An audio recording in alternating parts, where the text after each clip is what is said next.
Ազգային ժողովի նախագահ Ալեն Սիմոնյանն ընդունել է Հայաստանի, Վրաստանի, Ռուսաստանի եւ Արևելյան Եվրոպայի հայոց կաթողիկի առաջնորդ Տեր Գևորգ arczepiskopos Նորատունկյանին։ Խորհրդարանը գումարել է հերթական նիստերը։ Տրանսպորտային միջոց վարելու իրավունք ունեցող անձին 1 տարվա համար 9-ի փոխարեն նախատեսվում է հատկացնել 13 միավոր։ Առաջարկվում է նաեւ վերանայել խաղային ոլորտի հարկային քաղաքականությունը։ Մարտի 8-ին Հայաստանը աշխարհի բազմաթիվ այլ երկրների հետ նշում է կանանց տոնը։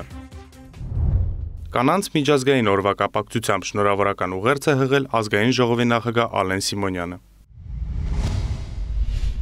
Սիրելի կանայք, շնորհավորում եմ ձեզ այս գեղեցիկ տոնի առթիվ։ Այսօրը լավ հնարավորություն է արտահայտելու մեր խորին հարգանքն ու երախտագիտությունը ձեր հանդեպ, նվիրվածության, անսպառ ուժի ու մշտապես ցուցաբերվող նախաձեռնողականության համար։ Ձեր օրեցօր մեծացող ներգրավվածությունը պետական կառավարման եւ հասարակական քաղաքական կյանքի այլ ոլորտներում յուրահատուկ ներշնչանքի աղբյուր է մեզ տղամարդկանց համար։ Մեր իշխանությունը հաստատակամ է շարունակել աշխատել հավասար հնարավորությունների ապահովման ուղղությամբ, որպեսզի յուրաքանչյուր կին կարողանա իրացնել իր ամբողջ ներուժը առանց խոչընդոտների եւ սահմանափակումների։ Խոնարհումս եւ հարգանքիս խոսքերն եմ հղում հայրենիքի համար իրենց կյանքը տված մեր զինվորների մայրերին, կանանց, դուստրերին ու քույրերին։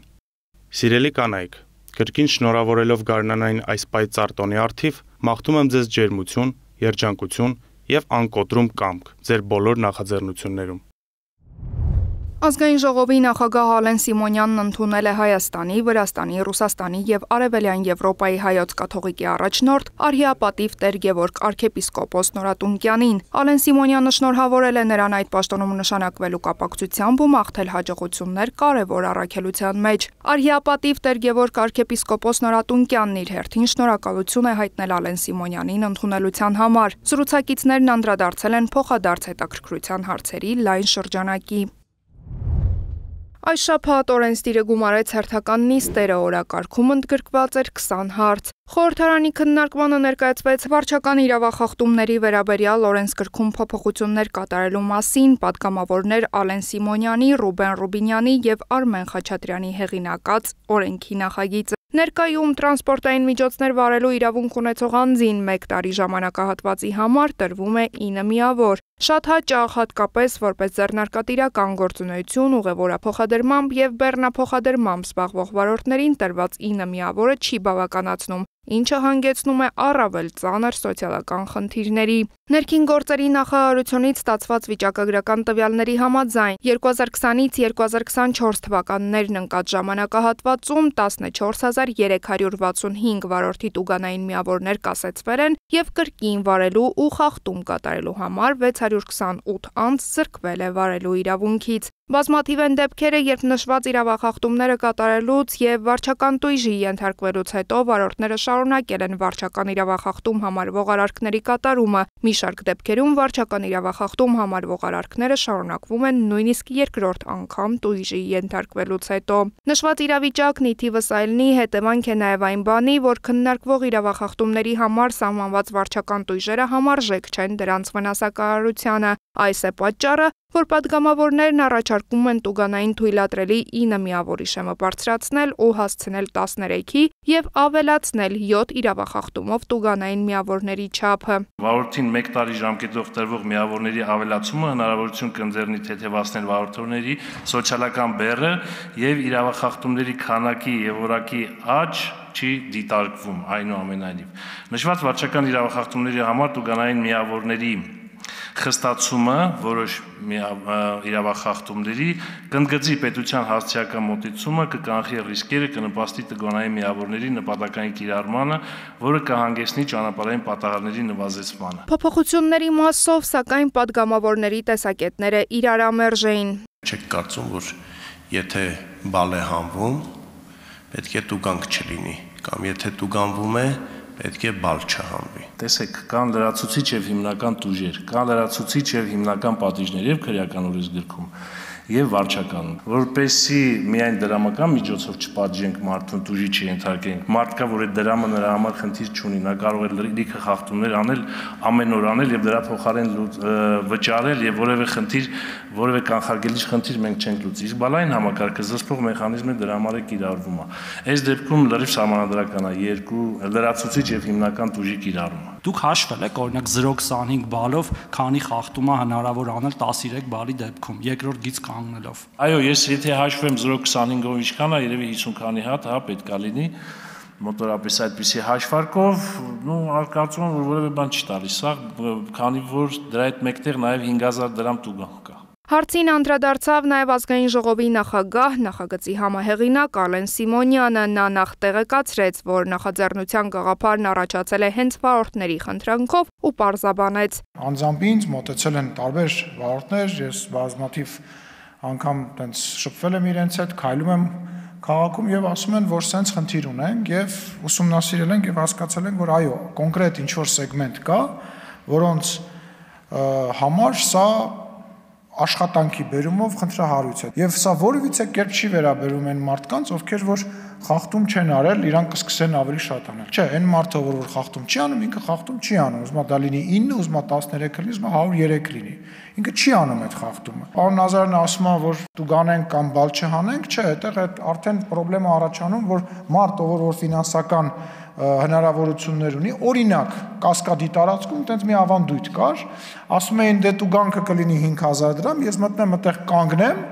համարեմ պարկինգի համար 5000 դրամ փող եմ տվել։ Խորհրդարանի ղեկավարն անդրադարձավ նաև վարորդների իրար վիրավորելու մշակույթին ու հորդորեց գործընկերներին լծվել աշխատանքին ու այլ արատավոր երևույթների համար եւս պատիժ սահմանելուն։ Օրինակ ես համարում եմ, որ մենք շատ լուրջ ազդանշանների հետ կապված նաև պետք է մի հատ հասկանանք այդ սիգնալ տալը, այդ որ մեկը սիգնալ է տալի, այն մյուսը ավելի երկար սիգնալով պատասխանում է, հետո այն մյուսը մի հատ երկու հատ կարճ է տալի, մի հատ երկար սիգնալ, մի ամբողջ լեզու է ձևավորվել սիգնալով իրար հայհոյելու եւ իրար հետ հարաբերություններ բաժանելու մեքենա վարելու ընթացքում, որը հետո վերածվում է կռվի։ Ես որպես օրենքի համահեղինակ կոչ եմ անում ձեզ, այո, խստացնենք նման բաները։ Օրենքի նախագիծն ընդունվեց առաջին ընթերցմամբ։ Տնտեսական հարցերի հանձնաժողովի նախագահի տեղակալ Բաբկեն Թունյանն առաջարկում է լրացումներ կատարել հարկային օրենսգրքում։ Ինչպես հայտնի է, 2022-ից 2023 թվականներին մեր երկրում լայն թափ էր ստացել ավտոմեքենաների բիզնեսը եւ որոշ իրավախախտումների համար անգամ քրեական գործեր են հարուցվել։ Այն ժամանակ եղած հարկային կարգավորումները թույլ էին տալիս որոշակի սխեմաներ օգտագործել եւ ավելացված արժեքի հարկերը հետ ստանալ պետությունից։ Այնուհետև հարկային օրենսգրքում կատարվել են որոշ փոփոխություններ, սակայն այնպես է ստացվել, որ թիրախում են հայտնվել նաև ընկերություններ կամ ոլորտներ, որոնց վրա այդ կարգավորումները չպետք է տարածվեին։ Թունյանի խոսքով կարգավորումները տարածվել են նաև լիզինգային կազմակերպությունների եւ մեքենաների վարձույթով զբաղվող ընկերությունների վրա, ինչը ըստ падգամավորի սխալ է։ Լիզինգը փաստացի ոչ թե մեքենան վաճառում է, այլ միջնորդ է հանդիսանում գնորդի եւ վաճառողի միջեւ, այսինքն իրենք այս դեպքում դասական վերադիրով չեն աշխատում, եւ երկրորդը վարձույթի ոլորտն է, որտեղ մեքենաները բերվում են ոչ թե վաճառելու համար, այլ դրանք իրենց աշխատանքի բիզնեսի հիմնական միջոցն են եւ երբ որ որևէ ընկերություն վարձույթով զբաղվող մեքենա է բերում, շահագործում է եւ ասենք 2-3 տարի հետո որոշում է դա վաճառել եւ իր ավտոպարկը թարմացնել, մենք իրենց վրա ինչ որ խիստ հարկային սահմանափակումներ ենք դնում։ Նախագծով այս երկու ոլորտների խնդիրները լուծվում է եւ զուգահեռաբար նաեւ առաջինից երկրորդ ընթերցում կքննարկենք լուծումները ավելի ընդլայնելու եւ ընդհանուր մինչեւ նախնական տարբերակին հետ գալու նպատակահարմարության հարցը։ Օրենքի նախագիծն ընդունվեց առաջին ընթերցմամբ։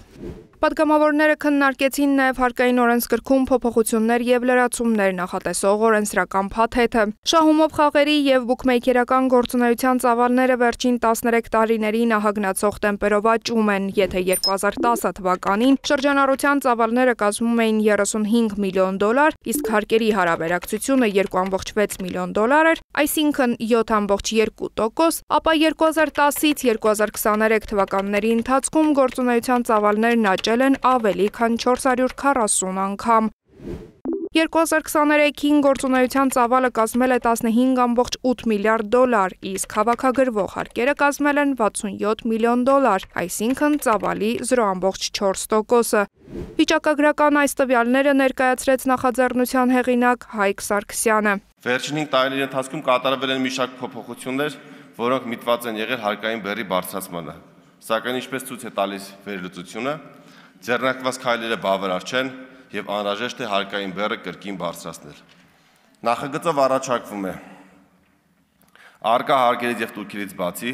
10% շրջանառության հարկ սահմանել նշված ոլորտի վրա։ Հիմնավորելով բուքմեյքերական ընկերությունների հարկային բեռն ավելացնելուն միտված նախագիծը պատգամավորը նշեց, որ բազմաթիվ են երկրները, որտեղ սահմանված շրջանառության հարկի շեմն ավելի բարձր է։ Թե որքան է կազմում այս ընկերությունների շահույթը, այդպես էլ պարզել հնարավոր չի եղել։ Սարգսյանը հիշեց նաև գործադիրի ու օրենսդիրի մի շարք գործընկերներ դեմ էին նախագծին ու կարծում էին, որ այս փուլում նպատակահարմար չէ հարկային բեռի բարձրացումը։ Պատգամավորի խոսքով նախագծով սահմանափակումներ չեն նախատեսվում ոլորտի համար, առաջիկայում քննարկումներ կիրականացվեն, որպեսզի այլ սահմանափակումներ ու արգելքներ ևս նախատեսվեն ու քաղաքացիները չկարողանան իրենց աշխատած գումարները վատնել խաղադրույքներ անելով։ Համաձայն չեմ այն պնդման հետ, որ վերջին շրջանում իրականացված քայլերը որևէ արդյունք չեն տվել։ Եթե նախորդ տարիներին մենք ունենք կրկնակի աճ, եռակի աճ, 2023 թվականին եւ 24 թվականին խաղադրույքների ծավալը աճել է միջինը 10%-ով։ 2022 թվականին ոլորտի հարկը ցուցանիշով 16.6% է կազմել, 23 թվականին մոտ 19%, 24 թվականին 34%-ից ավել։ Այս փոփոխությամբ ցուցանիշը կազմել է մոտավորապես 45-ից 50%, ինչը համարվում է աշխարհում ամենաբարձր հարկային շեմերից մեկը։ Կառավարության առաջարկը եղել է այն, որ այո, արժե բարձրացնել խաղային ոլորտի բեռը, սակայն այդ բեռը եկեք այս փուլում բարձրացնենք եղած պետական տուրքի շրջանակներում։ Եվ ըստ այդմ առաջարկը հակընդդեմ այն է, որ 2025 թվականի ապրիլի 1-ից եղած պետական տուրքի դուրիքաչափերը կրկնապատկվեն եւ նաեւ օրենքով ամրագրել հիմա արդեն, որ այդ խաղադրույքների ընդունման համար իրավունք ձեռք բերելու պետական տուրքը շարունակաբար որոշակի տոկոսով, որոշակի գործակցով աճելու է այնքան ժամանակ, քանի դեռ երկրում չի ներդրվել խաղային ոլորտի մոնիտորինգային կենտրոնը եւ մասնավորապես օպերատորի համակարգը։ Խաղամոլություն այս արատավոր երևույթին անդրադարձան ու դատապարտեցին թե իշխանական եւ թե ընդդիմադիր падգամավորները։ Արդյոք օրինակ մենք մեր երեխաներին փոքրուց մանկապարտեզ դպրոցից սովորացնում ենք, թե ինչ վտանգավոր բան է խաղամոլությունը։ Մենք պետքա դրանով զբաղվենք հիմնականում, հարգելի գործընկերներ, որ այսօրվա մեծացող սերունդը, երբ որ ինքը դառնում է 12-13 տարեկան եւ հասանելիությունը արդեն ունենում այդ սմարթ հեռախոսներին, ինտերնետին, 13-14-ից նաեւ բանկային քարտերին, ինքը հասկանա, որ չպետք է սկսի նման վարքագիծ դրսևորել, որը կարող է ինչ-որ մի օր դառնալ նաև խանգարում, որը բժշկական միջամտություն պետք է պահանջի։ Լուծումը պարզ է, էական սահմանափակումներ, որոնք կկրճատեն խաղամոլության ոլորտը, որովհետև այս ոլորտի հետևանքները մարդկային ճակատագրեր են, սոցիալական լրջագույն խնդիրներ։ Ֆիքսված է, որ խաղամոլությունը դա հոգեկան խանգարման տեսակ է, դա կախվածություն է եւ ինքը շատ չի տարբերվում թմրամոլությունից, ինչը բերում է մի շարք աղետալի հետևանքների։ Եվ մենք չենք կարող հանդուրժել, որ Հայաստանի Հանրապետությունում այս ոլորտը նույնիսկ փոքր չափով անվերահսկելի լինի։ Հարցը խորհրդարանում քննարկվեց 24 ժամյա ռեժիմով եւ առաջինից երկրորդ ընթերցում ընկած ժամանակահատվածում կառավարությունը մի քանի առաջարկներ ներկայացրեց։ Նախագծի հեղինակը տեղեկացրեց, որ կառավարության գործընկերների ու վարչապետ Նիկոլ Փաշինյանի հետ տեղի ունեցած աշխատանքային քննարկումների արդյունքում որոշվել է շրջանառության հարկի փոխարեն կիրառել տուրքը։ Այսպիսով խաղային ոլորտի համար բեռի բարձրացումը կկատարվի պետական տուրքի դրույքաչափերի շարունակական բարձրացման տրամաբանությամբ։ Գործադիրի առաջարկով օնլայն կազինոների եւ բուքմեյքերական գործունեության համար պետական տուրքը 2 անգամ կբարձրանա ապրիլի 1-ից, այնուհետև տարվա սկզբից աճը կլինի շարունակական այս պահին գործող պետական տուրքի չափով, մինչև խաղային ոլորտի մոնիտորինգային կենտրոնի ստեղծումն ու օպերատորի ինստիտուտի ներդնումը։ Իսկ սկզբանե նախատեսվող հարկային բեռի չափը նվազեցրել ենք մի քանի անգամ։ Ինչի համար, որովհետև ինչպես երեք նաև վարչապետը նշեց, անկախ ամեն ինչից, անկախ ոլորտի առանձնահատկություններից հարկը պիտի լինի տրամաբանական եւ չի կարող հարկը ավելի մեծ լինել, քան եկամուտը։ Շատ կարեւոր է նաեւ այն հանգամանքը, որպեսզի մեր կարգավորումները լինեն այնպիսին, որ ոլորտը չունենա գերշահույթներ եւ մյուս կողմից չլինեն այնքան խիստ, որ մարդիկ իրենց ֆինանսական հոսքերը տեղափոխեն կասկածելի օտարերկրյա կայքեր եւ ավելի մեծ վնաստան, քան տալիս են տեղական հարթակներում խաղալիս։ Արդյունքում խորհրդարանը երկրորդ ընթերցմամբ եւ ամբողջությամբ ընդունեց օնլայն կազինոների եւ բուքմեյքերական գործունեության համար նախատեսված տուրքերը 2 անգամ բարձրացնելու մասին օրենքների նախագծերի փաթեթը, որի արդյունքում մեր երկիրը կունենա տարեկան շուրջ 13 միլիարդ դրամ հավելյալ պետական եկամուտներ։ Տեղեկացնենք, որ խաղային ոլորտի կարգավորումների վերաբերյալ օրենքի նախագիծը մինչև ազգային ժողովի նիստերի դահլիճում ներկայացվելը քննարկվել է նաև տնտեսական հարցերի մշտական հանձնաժողովում տեղի ունեցած աշխատանքային քննարկման ընթացքում։ Ներկաներն անդրադարձել են ոլորտում առկա իրավիճակին, շահումների ծավալներին, խոսել փոփոխությունների հնարավոր ռիսկերի վերաբերյալ։ Խաղային ոլորտն առավել վերահասկելի եւ թափանցիկ դարձնելու համար կարևորվել է օպերատորի ինստիտուտի առկայությունը։ Հայաստանի եւ Բրազիլիայի միջև հաստատվել են հարգանքի եւ փոխվստահության վրա հիմնված բարեկամական հարաբերություններ։ Նշել է ազգային ժողովի նախագահի տեղակալ Հակոբ Աշակյանը մեր երկրում Բրազիլիայի դեսպանի հետ հանդիպմանը։ Միջխորհրդանական համագործակցության համատեքստում ազգային ժողովի փոխնախագահը կարևորել է բարեկամական խմբերի դերակատարությունը, խորհրդանականների հաճախակի փոխայցերն ու տարբեր ոլորտներում գործակցության զարգացումը։ Հակոբ Աշակյանը բարձր է գնահատել երկու երկրների արդյունավետ համագործակցությունը միջազգային կազմակերպություններում։ Անդրադառնալով Հարավային Կովկասում տիրող իրավիճակին, մարտահրավերներին, ազգային ժողովի փոխոսնակը նշել է, որ մեր տարածաշրջանում խաղաղության հաստատումը Հայաստանի կառավարության համար առաջնահերթություն է։ Հանդիպմանն անդրադարձ է եղել Հայաստանի կառավարության նախաձեռնած խաղաղության խաչմերուկ նախագծին, որի նպատակն է զարգացնել տարածաշրջանային հաղորդակցությունները, հիմնված ինքնիշխանության, փոխադարձության եւ իրավահավասարության սկզբունքների վրա։ Հայ խորհրդարանականները խոսել են Ադրբեջանի հետ խաղաղության պայմանագրի կնքման ուղղությամբ իրականացվող աշխատանքների մասին, բարձրաձայնել Ադրբեջանում գտնվող հայ գերիների եւ պահվող այլ անձանց հարցը։ Խորհրդանում ազգային փոքրամասնությունները ներկայացնող падգամավորների հետ հանդիպել է Եվրախորհրդի տարածաշրջանային կամ փոքրամասնությունների լեզուների խարտիայի փորձագետների կոմիտեի պատվիրակությունը։ Մարդու իրավունքների պաշտպանության եւ հանրային հարցերի մշտական հանձնաժողովի նախագահի տեղակալ Ռուստամ Բաքոյանի հետ հանդիպմանն անդրադարձ է կատարվել օրենսդրական աշխատանքներում ազգային փոքրամասնությունների ներկայացուցիչների ներգրավվածության հարցին։ Ռուստամ Բաքոյանը խոսել է ազգային փոքրամասնությունների մասին օրենքի նախագծի մշակման ընթացքի մասին, տեղեկացրել, որ դրա վերաբերյալ տեղի են ունեցել նաև մի շարք աշխատանքային քննարկումներ։ Պատգամավորը ներկայացրել է եզդիական համայնքում առկա խնդիրները, անդրադառնալով մասնավորապես եզդիերենի լեզվի ուսուցիչների վերապատրաստման, հայկական պետական մանկավարժական համալսարանում լեզվի ամբիոն ձևավորելու մասնագետների սղության հարցերին։ Պատվիրակության անդամներին ասուրական համայնքում առկա խնդիրներն են ներկայացրել ազգային ժողովի падգամավորներ Իրինա Գասպարյանը եւ Զենֆիրա Միրզոևան։ Անդրադարձ է կատարվել նաև համայնքների խոշորացման գործընթացում ազգային փոքրամասնությունների մոտ առաջացած, ինչպես նաև ասուրական համայնքի հուշարձանների պահպանությանը վերաբերող հարցերին։ Հանդիպումներում կարևորվել են կոմիտեի աշխատանքներն ու ազգային փոքրամասնությունների համայնքների կյանքում դրական փոփոխություններ կատարելու նպատակադրումը։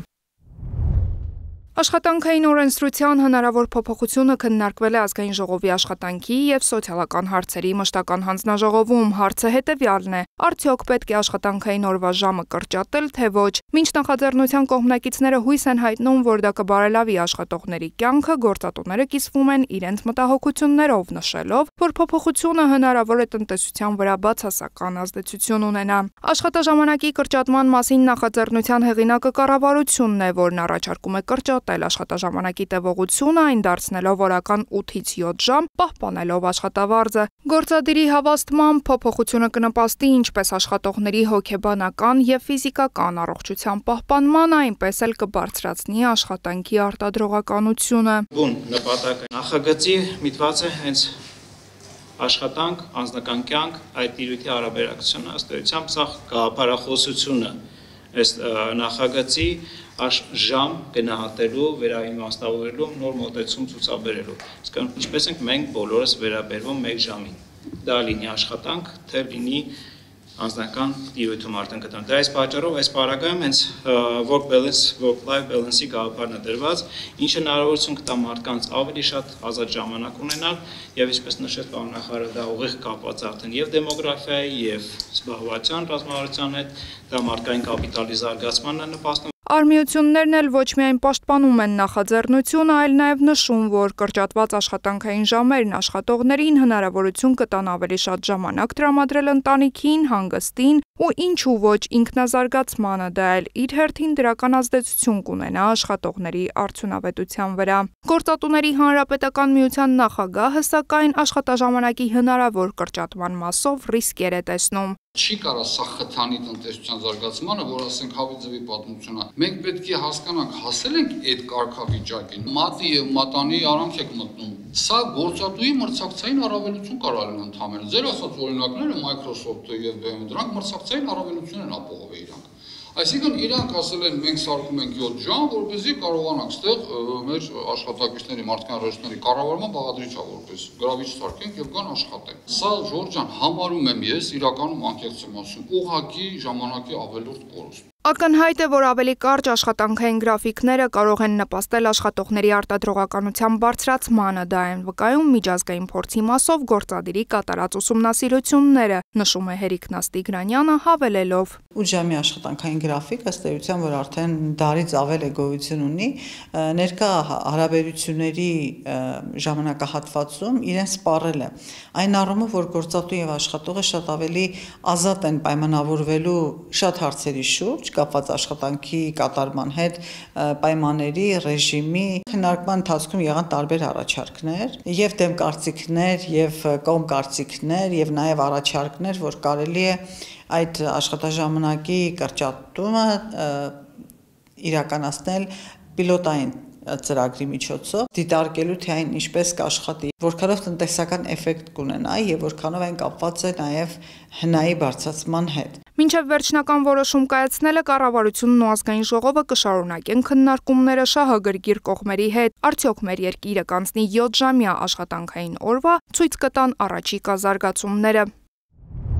Խորհրդարանում հյուրընկալվել են Club de Madrid ֆորումի եւ Եվրոպական գործընկերություն հանուն ժողովրդավարության հասարակական կազմակերպության ու Oxygen հիմնադրամի ներկայացուցիչները։ Կայացած հանդիպման ընթացքում կարևորվել են Հայաստանում իրականացվող գենդերային հավասարության եւ խտրականությունից պաշտպանության բարեփոխումներին ուղղված աշխատանքները։ Խոսելով ազգային փոքրամասնությունների մասին օրենքի եւ կից նախագծերի փաթեթի մասին, մարդու իրավունքների պաշտպանության եւ հանրային հարցերի մշտական հանձնաժողովի նախագահի տեղակալ Ռուստամ Բաքոյանն ընդգծել է, որ օրինագծում արկա դրույթները մեծամասամբ բխում են իրավահավասարության ապահովման մասին օրենքի նախագծի սկզբունքներից։ Եվրոպական ինտեգրման հարցերի մշտական հանձնաժողովի նախագահ Արման Եղոյանը նշել է, որ մարդու իրավունքների պաշտպանությանը եւ բոլորի համար հավասար հնարավորություններին վերաբերող բարեփոխումներն ընթանալու են նախանշված ուղղությամբ։ Նա հավելել է, որ այդ ճանապարհին հանդիպող բոլոր խոչընդոտները պետք է հաղթահարվեն։ Club de Madrid ֆորումի ներկայացուցիչ Սլովակիայի նախկին վարչապետ Իվետա Ռադիչովան ներկայացրել է իր երկրի փորձը գենդերային հավասարության ապահովման, կանանց իրավունքների պաշտպանության գործընթացների վերաբերյալ եւ փորձի փոխանակման պատրաստակամություն հայտնել։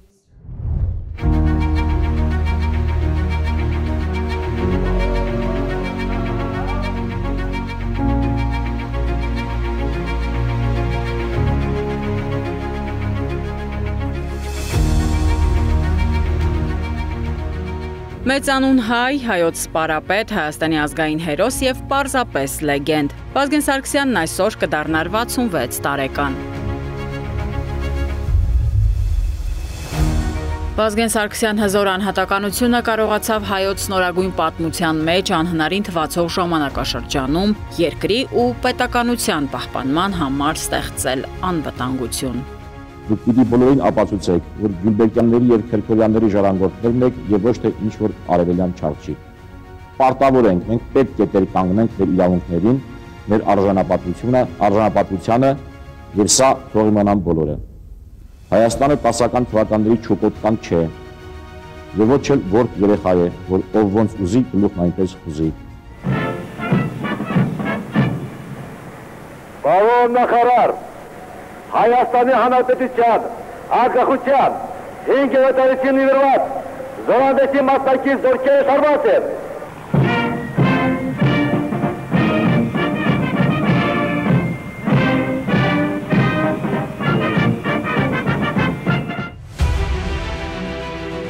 Վազգեն Սարգսյանի համար հայրենիքը վեր է ամեն ինչից, նրա անգնահատելի ժառանգությունը մեզ, հայոց բանակն է, բանակ, որը դարձավ Վահան յուրաքանչյուրիս համար։ Հայոց ազգային բանակը, որի մասին երազել էինք հազարավոր տարիներ,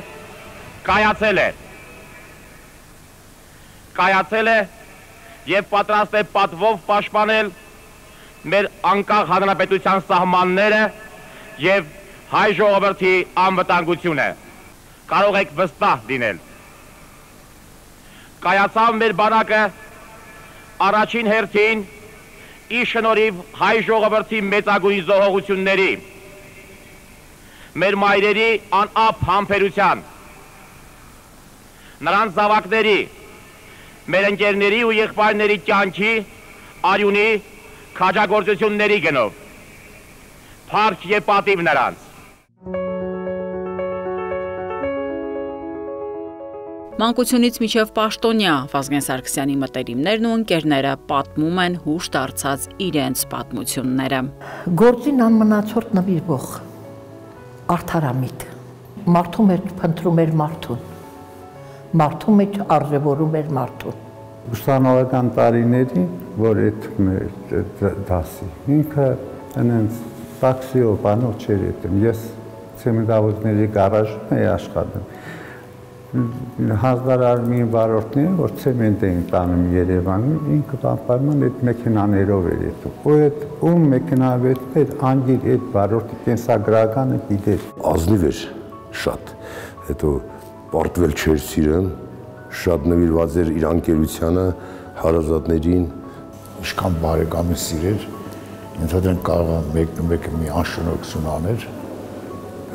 անպայման պատժվելու էր, թեկուզ իր եղբայրը։ Վազգեն Սարգսյանն իր խրոխտ ու խիստ կեցվածքի մեջ ուներ անապակ պարզություն։ Հովիվների տրիգների ձայնը անուշ, Սարի եղնիկ յարի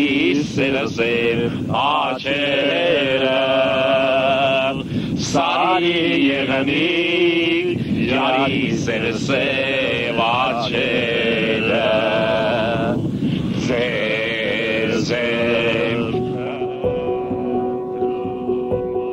Հայրենիքի նկատմամբ մեծ սեր, պատասխանատվություն եւ անսահման հոգացություն սրանք սկզբունքներ էին, որ Վազգեն Սարգսյանի համար դարձել էին կյանքի ուղենիշներ։ Ոչ մի տնտեսական ծրագիր, ոչ մի կառավարություն, ոչ մի դրսի օգնություն չի կարող ոտքի կանգնեցնել երկիրը, եթե մեզանից յուրաքանչյուրը տիրոջ եւ ծառայի պատասխանատվություն չզգա նրա նկատմամբ։ Ես երբեք ինչ չկարողացա պաշտոնյա զգալ, չի ստացվում ոչ մի կերպ երկուստ։ Այդպես էլ երբեք էլ չկարողացա նորմալ պաշտոնյայի պես հագնվել, նորմալ պաշտոնյայի պես քարտուղարուհի ունենալ, պրոտոկոլը պաշտպանել։ Վազգեն Սարգսյանն ապրեց, արարեց հանուն հայրենիքի եւ իշահ անկախ պետականության։ Միասնության դեպքում, անկախության ճանապարհից, քաղաքական, տնտեսական, ռազմավարական սկզբունքներից շեղվելու դեպքում 21-րդ դարը մերն է լինելու։ Անկախությունը բացարձակ արժեք է, անկախության մասին ինչպես կարելի է հարց տալ։ Նույնն եմ ասես, ինչ կարծեք ես ծնողիդ մասին։ Անկախությունը քննարկման կարիք չունի։ Դա մարդու շնչելու, մարդու ապրելու, ծնվելու, սիրելու պես բան է անկախությունը։ Ամեն ինչի հավաքականությունն է անկախությունը։ Իմ լավ տղա, շնորհակալ եմ քեզանից, որ դու եղել ես, ապրել ես, կաս, ու մենք քեզանով շատ հպարտանում ենք։ 100 տարին մեկ է Վազգենի նման մարդիկ ծնվում։ Մարդը մահանում է այն ժամանակ, երբ նրան մոռանում են, իսկ քեզ միշտ հիշում ենք։ Վազգեն Սարգսյան հային այսօր հավերժացնում է նաև նրա մասին պատմող վերջին Սպարապետ ֆիլմը, որի որոշ դրվագներ նկարահանվել են ազգային ժողովում։ Սյուժեի առանցքում Վազգեն մարդն է, որդին, զգայուն հորեղբայրը, տաղանդավոր գրողը, սիրող տղամարդը, ռազմական ու պետական գործիչը։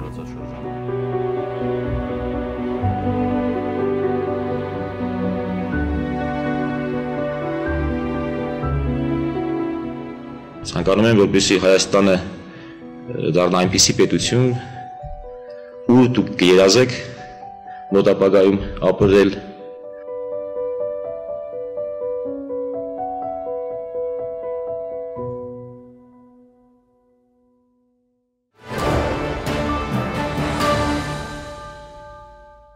Սիրելի հայրենակիցներ, Հունվարի 17-ից Ադրբեջանում ընթանում է Արցախի ռազմաքաղաքական ղեկավարների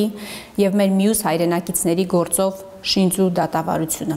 Արցախի նախկին պետնախարար եւ բարերար Ռուբեն Վարդանյանը փետրվարի 19-ից հայտարարել է հացադուլ։